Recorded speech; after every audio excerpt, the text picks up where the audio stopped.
그러니까 주인께서는 그 2024년 12월 5일경 비상계엄 선포 관련 표지 문건에 서명했던 것 혹시 기억하십니까? 강의구 실장이 한 장짜리 들고 와서 서명을 요구한 거 기억납니다. 예. 뭐라고 하면서 서명 요구를 했는지 혹시 기억나시나요? 뭐 특별히 뭐 무겁게 온 게 아니고 이거 보관용이니까 서명하시면 됩니다. 이렇게 가볍게 얘기를 하더라고요. 그래서 알았다 그러고 제가 서명해줬던 기억이 납니다. 아, 그렇다면 대통령으로부터 부서 문건이 필요하니까 작성하라는 지시를 받고 그것을 강의구로 하여금 작성하도록 하신 건 아니네요. 부서 문건이요? 예, 그런 부서 문건이라고는 전혀 생각지 못하셨겠네요. 이거를 부서 문건이라면 강의구 실장이 가져올 사안이 아니고 그 제가 알고 있기로는 부서 문건이라면 참석했던 장관 전 인원이 다 서명해야 되는 걸로 알고 있는데 네네. 거기에는 저만 서명하는 걸로 되어 있는 것 같은데요. 장관 중에서는. 네네네. 그거하고는 전혀 아닌 상관이 것 없다고 생각하셨죠? 저는 제가 잠깐 좀 예. 마이크 네. 사용하실까요? 아니 그 계엄 관련한 부서는 뭐 전 국무위원이 해도 되고 네. 또는 뭐 일반 부서처럼 네. 국방장관, 총리, 대통령 이렇게 하면 되는데 네. 부서 문건을 누가 만들어야 됩니까? 국방부가 해야죠. 예, 맞습니다. 네. 강의구가 할 건 아니지 않습니까? 예, 맞습니다. 그 얘기를 지금 묻는 아, 거예요. 예. 그래서 강의구 실장이 가져온 거는 좀 안 맞다는 생각을 했습니다. 네, 그 부서 문건이라고는 전혀 예상치 못하셨겠네요. 그렇습니다. 그때 네. 당시. 네, 이상입니다. 보관용이라고 얘기를 하던데. 예. 일단 고까지 제가 하시. 하나만 좀 물어보겠습니다. 그 아까 이제 계엄을 결심한 그 시기가 12월 1일에서 2일이라 그랬잖아요. 근데 12월 2일 날 원래 감사원장에 대한 탄핵 발의가 예정돼 있었잖아요. 네. 그래서 그거 안 하면은 계엄도 없는 거로 하자고 한 거는 기억나죠? 1일 날 말씀하셨습니다. 그러니까 1일 날 그래서 예. 그래서 2일 날 감사원장에 대한 탄핵 예, 발의가 맞습니다. 올라왔기 때문에 예. 어? 예. 제가 2일 날 저녁에 그거 확인하고 예. 지방 출장 갔다 와서 네. 그러니까 내일 해야 되겠다라고 예. 얘기를 한 거 예. 맞죠? 맞습니다. 자, 그다음에 한번 이게 지금 뭐 국무위원들을 전부 그 참석 기회를 주지 않아서 뭐 심의권이 침해되니 뭐 이런 얘기를 하는데 자, 만약에 이거를 정식 국무회의처럼 행안부 국무회의 담당자가 전부 알려주고 또 뭐 자세하게는 안 하더라도 안건 정도는 알려줘야 안 되겠습니까? 네. 그렇게 해서 저 대통령실 국무회의장 7층 국무회의장에서 만약에 정식의 국무회의를 했다고 가정을 하면은 이거는 100% 알려지잖아요. 맞습니다. 네. 회의 시작하기 뭐 한참 전부터 알려지고 또 이런 회의는 저 행안부 통해서 하게 되면 일찍 연락해야 되잖아요. 네. 우리 계엄 해제할 때 행안부에서 연락해가지고 저 국무위원들 12명인가 도착하는데 3시간 정도 걸렸습니다. 맞습니다. 예. 그러면 우리가 전체 국무회의를 다 저걸 하려 그러면 상당히 시간이 걸리는데 그렇게 되면 국민들이 이거 뭐냐 하고 불안해하고 동요도 생기고 또 이러면은 뭐 국회에만 몰리는 것이 아니라 이게 막 저 도심지라든가 이런 뭐 전국의 대도시의 주요 도심지 이런데 사람들이 몰리면은 네. 뭐 경찰뿐만 아니라 계엄이니까 군도 상당한 병력이 투입될 수밖에 없는 거잖아요. 네. 근데 그 12월 1일 날 뭐 그 전에도 이런 얘기를 했지만 하여튼 군 병력을 최소화 시켜야 되기 때문에 그러려면 국무회의를 오픈해서 할 수 없다. 네. 그거는 분명하게 네. 그 방침을 잡은 거 네. 그거 알고 계시죠? 예. 그렇기 때문에 이렇게 할 수밖에 없었고 만약에 국무회의를 검찰이 주장하는 것처럼 정식 국무회의를 했다 그랬으면 아마 계엄군 10,000명은 투입했어야 되지 않습니까? 네. 어떻게 생각하세요? 아니, 그러니까- 부족할 것 같습니다. 10,000명 이게 저 여의도 국회뿐만이 아니라 뭐 예를 들면 광화문이라든지 또는 뭐 부산이라든지 뭐 광주라든지 대전이라든지 이런데 하면은 인원이 상당히 투입이 될 수밖에 없잖아요. 그죠? 근데 소수 국회 한 200~300명, 선관위 한 200~300명 요 정도를 가지고 운영을 하려 그러면 국무회의는 꼭 거쳐야 되고 그럼 이렇게밖에 할 수 없는 거 아닙니까? 네, 그렇습니다.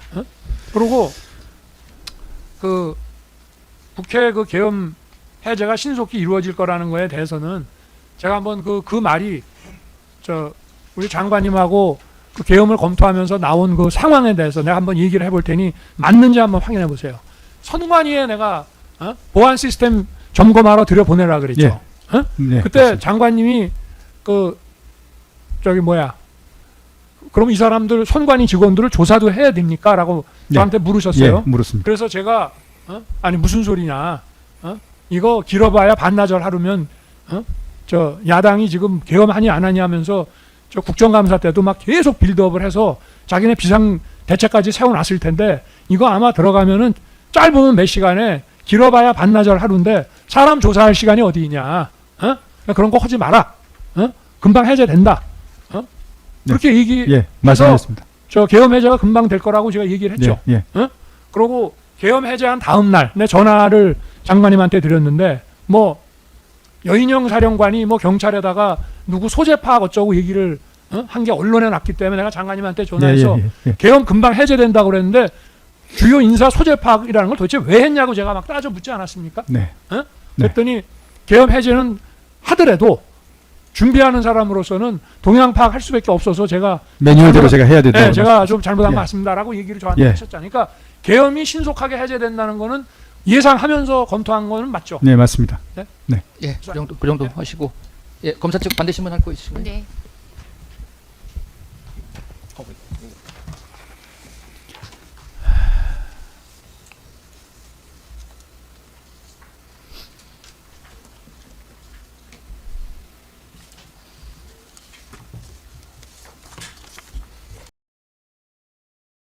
아니, 그러면 그냥 제가 말로 하겠습니다. 말로. 예, 예.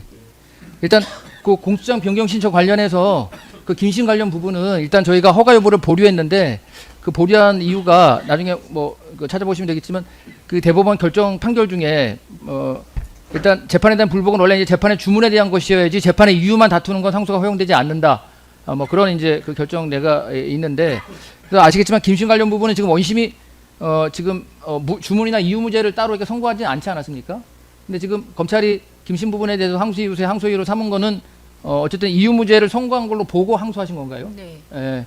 근데 이제 뭐 그렇다면 원심이 이제 김신하고 공무물에 대해서는 다른 이유 문제는 이유 문제로 이렇게 명시를 해서 이유 문제인데 뭐 예를 들어서 뭐 상습적 경합이다 주문에서 선고하지 않는다는 식으로 판단을 하긴 했는데 이제 김신 부분은 그냥 이유 중에 뭐 그 부분에 대해서 증거가 부족해서 인정되지 않는다고 했을 뿐 별도로 이유 무죄로 선고한 걸로 보이지는 않거든요. 그 이유 무죄라는 네. 판단은 따로 없지 않습니까? 네. 그렇죠. 네. 그래서 그런 경우에 이게 상소의 이익이 있는 건지 이 부분이 좀 저희가 검토가 좀 필요해서 네. 김신이는 일단 재판 진행 중이지 않습니까? 김신은 재판 진행 중이고, 예. 그래서 우리 사건에서, 그러니까 이 피고인에 대한 사건에서 상소이익이 있는 건지가 조금 애매해서 아무튼 검토를 한번 네. 해보시는 게 어떨까. 네. 그래서 이제 저희가 네. 공수장 변경을 일단 보류한 거고요. 요거는 네. 다음에 답변을 주시면 공수장 변경 여부를 저희가 말씀을 드리고, 그 다음에 변호인 측에는 그 공수처 수사권 관련해서 이제 주장이 좀 여러 개가 이렇게 약간 이렇게 좀 섞여 있는 것 같아서 저희가 좀 정리를 좀 해봤는데, 그러니까 정리를 한 취지를 잠깐 들어보시면 크게 한 세 가지 정도로 나눌 수 있지 않을까 싶습니다. 첫 번째는 지금 헌법 80조 불수초 특권 때문에 일단 공수처는 피고인에 대한 직권남용죄에 대해서는 수사를 개시할 수도 없다. 그리고 내란죄는 뭐 공수처의 수사 범위에는 포함이 안 되니까 그런데도 불구하고 처음부터 내란죄 수사에 착수했기 때문에 이제 위법하다. 그 주장은 있죠. 그게 하나가 있고, 그다음 두 번째는 공수처가 직권남용죄를 수사할 수 없는데 이제 수사했다고 해도 수사하면서 이제 내란죄를 관련 범죄를 수사했다고 하더라도 첫 번째는 내란죄는 직권남용죄하고 관련성이 없다. 직접 관련성이 없다는 게 변호인 주장이고, 두 번째는 관련성이 있다 하더라도 내란죄에 대해서는 인지 절차를 거치지 않았다. 그래서 위법하다. 그런 주장이시죠. 그다음에 세 번째는 이제 공수처법 27조에 의하면은 공수처는 직권남용죄에 대해서는 뭐 공소권 없음하거나 범죄 인정 안 됨의 불교적 결정을 해야 하고, 그 불교적 결정을 하면 27조에 의해서 관련 범죄의 내란죄는 대검에 이첩해야 되는데 그렇지 않고 계속 수사한 것이 또 위법하다. 그런 주장이시죠.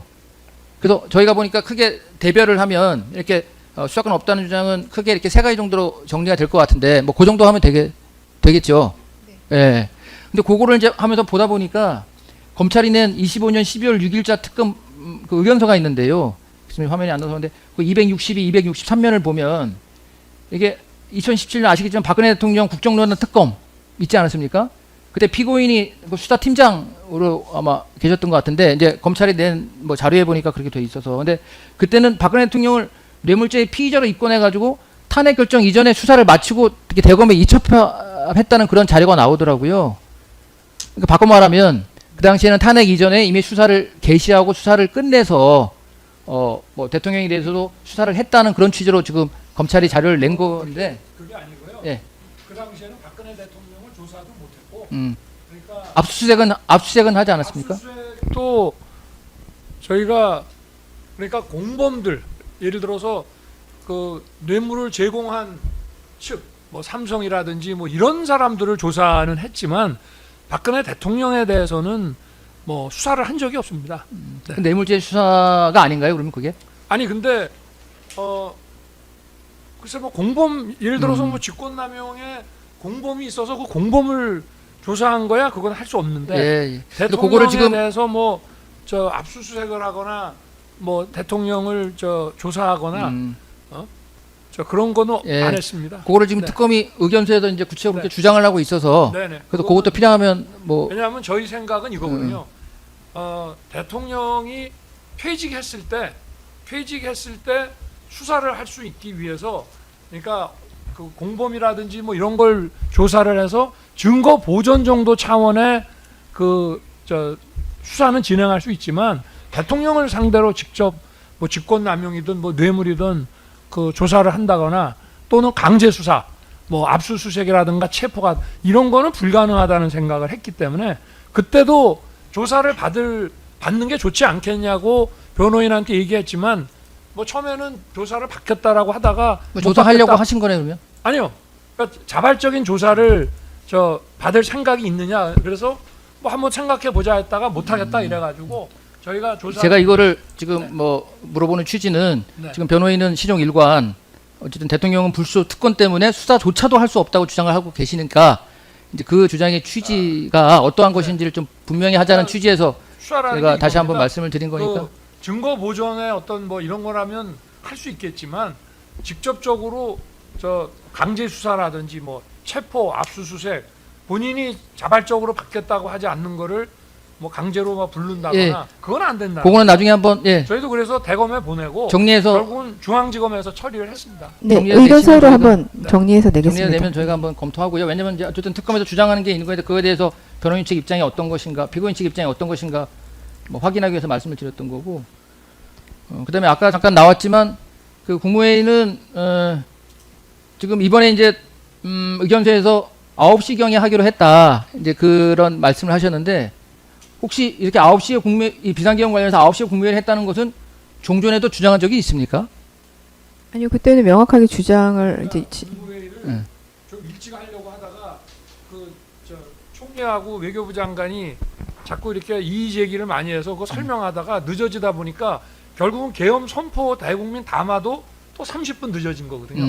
그러니까 자꾸 그냥 제가 말씀드리는 건 네. 지금 어쨌든 저희가 성명을 구했더니만 네. 12월 3일 9시경에 국무회의를 하기로 예정을 했었다. 그렇습니다. 이런 취지로 한 말씀하시는데 10시에 근데 그 대국민 주장 담화- 자체를 수사기관이나 1심에도 한 적은 없으시죠?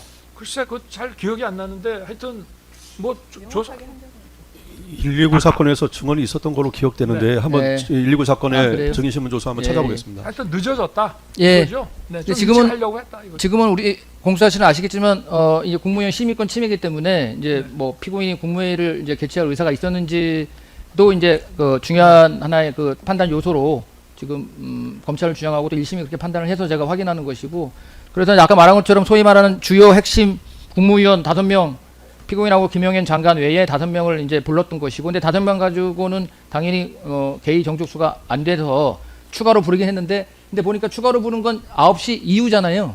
그렇습니다. 예. 근데 9시 하려고 했는데 9시 이후에 부른 아니, 거는 그러니까 또 그게 그게 전반적으로 그러니까 총리도 늦게 왔고요. 네. 다 그러니까 한 8시쯤 와서 얘기 한 10분 정도 해보고 그 다음에 이제 연락을 쭉 하려고 하다가 전반적으로 이게 늦어졌습니다. 예. 또 뭐 그러니까 처음에 생각했던 것보다 늦어지는 네, 바람에 회식 있는 사람도 있고 그랬다는 취지로 네, 행사가 있어서 늦게 온 사람도 있고 하다 보니까 아까 증인 신문 때도 네. 그 저희가 질의를 했듯이 그 답변을 했듯이 9시 경으로 염두는 두고 있었지만 계속 논의가 더 길어지고 치열하게 논의를 하다 보니까 좀 늦어진 감이 있는 것입니다. 그래서 원래 9시 반에 대국민 담화를 하려고 그러다 10시로 늦춰졌다가 다시 저 10시 반으로 또 늦춰진 거거든요. 알겠습니다. 그 늦어진 부분도 겁니다. 뭐 필요하면 뭐 말씀하시면 될 것 같고 그다음에 아까 말한 것처럼 한덕수 그 피고인이 재판받은 그 사건의 이제 증인신문 조서가 뭐 우리 사건에는 증 1109호로 나와 있긴 한데요. 근데 거기 이제 피고인 녹취서에는 이제 한덕수 그 당시 충무총리가 국무 얘기를 했더니만 어쨌든 피고인이 비상계엄은 고도의 통치이기 때문에 꼭 할 필요 없다. 이제 이런 얘기를 이제 한덕수 그 당시 국무총리가 이제 들었다고 이제 그렇게 증언을 하긴 했거든요. 예. 아니 그러니까 그 증언이 어떤 의미인지는 뭐 아까 증인이 네네. 잠깐 설명했지만 그래서 그런 게 있는데 피고인은 그 당시에 그런 얘기 한 적은 없습니까? 아니 그런 국무회의를 하려고 지금 계엄 국무회의에 상정할 계엄 그 선포문을 장관이 작성해서 다 돌리지 않았습니까? 국무회의를 안 한다면 국무위원을 못하러 부르며 그러니까 한덕수 국무총리가 얘기했던 것처럼 피고인이 비상계엄은 고도의 통치이기 때문에 꼭 국무회의를 열 필요 없다 이런 말을 한 적이 없어요. 아니 그러니까 통상의 국무회의라면 그런 걸 할 필요 없다는 에. 얘기지. 아니 이미 국무회의에 올릴 계엄 선포문을 다 작성해서 국무위원들한테 나눠주려고 했고 만약에 그거 할 필요 없으면 아니 한덕수 총리도 부를 필요 없는 거 예, 아니겠습니까? 그런 얘기 한 적 없습니다. 네. 알겠습니다. 그러니까 그 부분은 이제 뭐 들었다고 아니, 하는 사람이 있으니까 제가 아니, 그 입장을 확인하기 위해서 네. 질문을 드린 제가 것이고. 헌재에서도 여러 번 얘기를 했고요. 예, 알겠습니다. 그 다음에는 그 1월 3일 체포영장 공무집행 방해 관련된 고도 주장 취지만 그냥 확인하는 의미에서 그냥 뭐 말씀을 드리려고 하는데 일단은 지금 공무집행 방해가 안 된다는 것이 결국은 체포영장의 집행이 위법하다는 건데 위법하다는 게 첫 번째는 이제 수사권이 없다는 취지가 가장 크지 않습니까? 그 외에 관할이 없는 법원에서 영장을 발부했다는 것도 있고 뭐 그런 부분들이 있는데 근데 이제 이렇게 통상의 그 경우에 뭐 수사권이 있다 없다가 이렇게 다퉈지는 경우는 통상은 이제 그렇게 되면 정식 절차에서 뭐 예를 들어 체포 적부심이라든가 아니면 이제 그 해당 재판의 본안 재판 절차에서 뭐 수사권이 있는지 없는지를 따지는 것이 뭐 정상적인 어떤 절차, 일반적인 절차로 보이는데 지금 뭐 검찰에서 기소한 내용에 의하면은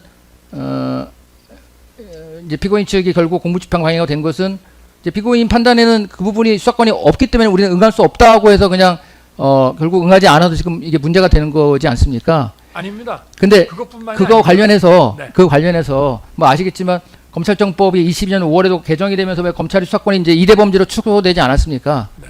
이제 그 이후에도 검찰이 수사만 하면 뭐 수사받는 사람들이 수사권이 있니 없니 이렇게 막 논란이 되고 하지 않습니까? 그런 적이 좀 많이 있었는데 근데 그런 경우에도 만약에 뭐 수사를 하는데 수사를 받는 사람이 그 이대 범죄에 뭐 수사권이 포함이 안 된다 해서 만약에 수사권이 없다는 이유로 뭐 수사에 응하지 않거나 하는 것은 뭐 그 부분은 그러니까 일단 적법한 절차에 응하지 않은 걸로 뭐 결국 볼 수밖에 없을 텐데 이제 그런 경우가 그러니까 뭐 정식의 절차가 아니고 조사받는 피의자가 수사권이 없어서 수사에 응하지 않는다고 하는 것이 이제 그것이 가능한 것인지 약간 좀 의문이 들어서 제가 일단 질문을 드리는데 예. 저희가 모든 국가기관의 권한은 법적으로 정해져 있습니다. 그게 뭐 헌법상 가장 뭐 기초적인 법률 유보의 원칙입니다. 근데 수사 권한이 없는 범죄에 대해 수사를 한다는 것은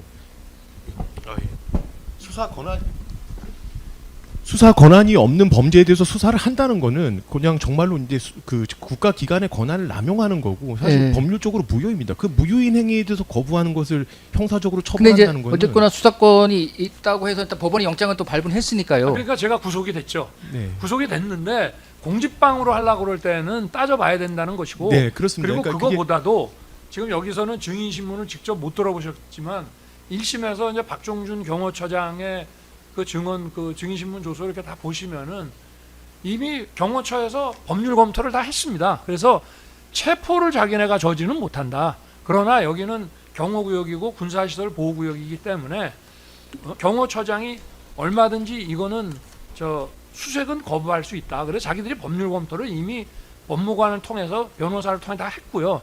그 다음에 이 일정문에서부터 여기 들어오는 거는 이게 경호구역이고 군사시설 보호구역인데 영장도 없이 그냥 밀고 들어왔거든요. 예. 그러면 그거 그래서 나가라고 그 관련해서도 제가 하나 네네. 좀 더 추가로 말씀드리는데 이제 계속 이제 무단침이라고 이제 주장하고 하고 있는 그 취지가 결국은 지금 뭐 피고인이나 변호인도 아시겠지만 지금 이렇게 그 군사시설 같은 경우에 압수수색 영장이나 뭐 이런 부분이 이제 제한되는 건 이제 형사소송법 110조이지 않습니까?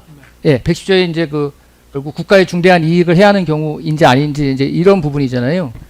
근데 지금 피고인 측에서 무단 침입이라고 주장하는 그 취지는 그러면은 결국 110조 행정법 110조 그 2항에서 있는 이게 결국 국가의 중대한 이익을 해하는 경우에 해당되기 때문에 그렇다는 아닙니다. 취지인가요? 그게 아니고요. 네, 그러면 그 일정문에서 지금 여기 대체한 지역까지는 네. 영장이 아예 없는 데입니다. 그러니까 수색영장에 기재가 되지 않은 집원에게 아니, 했기 그럼요. 때문에 예, 그 예. 주장 그냥 들어온 그 주장이에요. 겁니다. 예, 그러면 예, 그냥 들어왔으면 예. 대통령의 경호를 담당하는 사람은 일단 나가라고 해야 되는 거지. 거기서 뭐 허락을 한다는 것 자체도 일단 말이 안 되는 거기 때문에. 예, 그래서 군사시설 자기들도 이정문까지만 아니, 물론 이제 확인하고 그 지금 가겠다고 한 거예요. 위법하는 주장 중에 그것도 포함돼 있죠. 네, 수색 포함되어 영장에, 있습니다. 네네. 추락 영장에 기재되지 않은 집원에서 수색 예, 행위를 했다. 예, 그러니까 포함되어 자기는 그게 있습니다. 수색이 아니고 그냥 지나온 거라는데 예. 지나온 거든 뭐 두리번 거렸든 간에 형사소송법 110조 2항이 국가의 중대한 이익을 해하는 경우 이거는 그러면 그 주장도 하고 있습니다. 그것도 같이 있습니다. 하고 그러니까 잠깐 제가 설명을 드리겠습니다. 일단은 그 특검이나 제1심 판단은 뭐냐면은 110조 111조는 국가의 중대한 이익을 해야 하지 않는 법이나 무조건 허락을 해줘야 되기 때문에 더구나 또 인신 구속과 관련된 체포에 대해서는 적용되지 않는다라는 주장입니다. 그거는 뭘 전제로 하냐면 이게 영장 집행이익이다. 영장에 나와 있는 집원에서 적법한 영장 집행인데 그 영장 집행을 그런 식으로 거부할 수 없다라는 판단을 한 것인데 만약에 특검의 주장이 그렇다면은 일단은 1차적으로 그 110조, 111조 예외 사유가 안 된다. 그다음에 또 군사보호 지역이기 때문에 또 그 관할 부대장의 허가를 받아야 된다는 주장이고 그런데 실질적으로 영장에 기재되지 않은 곳에서 모든 행위가 다 이루어졌기 때문에 영장에 기재되지 않은 곳에서 모든 행위가 이루어진 것은 또 특검에서는 주장하기를 그건 영장 집행이 아니고 또 단순한 이동에 불과한 그 것이다라고 부분은 저희가 나중에 판단하면 되는데 예. 그래서 제가 이제 무단침입이라고 주장하는 그 주장의 취지가 결국은 뭐 지금 얘기한 그 해당 집원에 예. 해당 집원이 없는 곳을 수색행했다는 것뿐만 예. 아니라 형사소송법 110조 2항 그다음에 또 군사기지법 9조 1항의 허가도 이제 없었다는 건데 예, 그렇습니다. 다만 예. 형사소송법 110조 2항의 그 책임자의 승낙이나 지금 이런 부분들은 이제 공수처가 그 승낙을 요구는 공문으로 이제 했잖아요. 아니 하지 않았습니다. 아니 증 사모증에 보면 요청은 했는데요. 네, 요청을 했는데 승인은 하지 않았습니다. 근데 이제 박종준 그 경호처장의 증인 신문조서 보면 본인은 허락할 생각이 없었다. 예. 그거는 맞죠. 예, 당연히 허락도 하지 않았고 그럼 이제 예, 거기서 말하는 국가의 중대한 이익이 침해되는 경우이기 때문에 허락하지 않았다는 건가요? 예, 그렇습니다.